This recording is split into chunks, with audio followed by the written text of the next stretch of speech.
Mais qui veut faire un enfant dans la France à Macron? Le taux de natalité a chuté en France. Bah bien évidemment qu'il a chuté. Croyez quoi? Avec tout qui augmente mais pas les salaires, vous pensez qu'on allait faire des enfants comme ça gratuits? En France, le taux de natalité est en chute libre et les institutions veulent inverser la tendance. Le gouvernement a notamment lancé un plan de lutte contre l'infertilité comprenant 16 mesures, dont l'envoi d'une lettre à tous les Français de 29 ans pour les informer et les sensibiliser à la baisse de la fertilité et leur proposer une consultation médicale. À quoi lui ressemblait la lettre? Chers concitoyens, ça baise.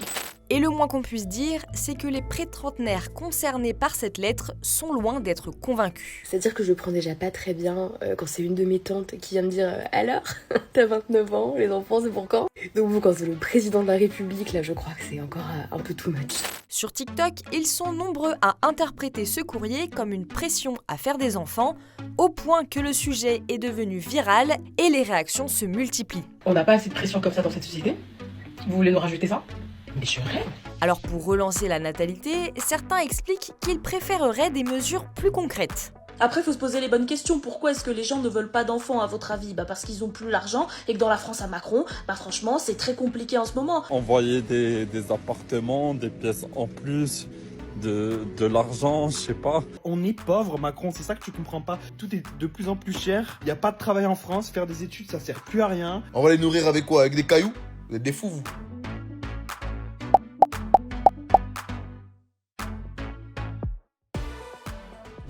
Plusieurs utilisatrices de la plateforme qui se disent infertiles réclament un meilleur accompagnement dans leur parcours de procréation. D'autres ont aussi pris la parole pour espérer des avancées médicales et sociales sur les maladies gynécologiques. Première cause d'infertilité chez les femmes en France, c'est le SOPK. Et cette maladie n'est même pas encore reconnue comme une affection de longue durée. On parle même pas d'errance médicale parce qu'il faut en moyenne 3 gynécologues pour être diagnostiqué du SOPK.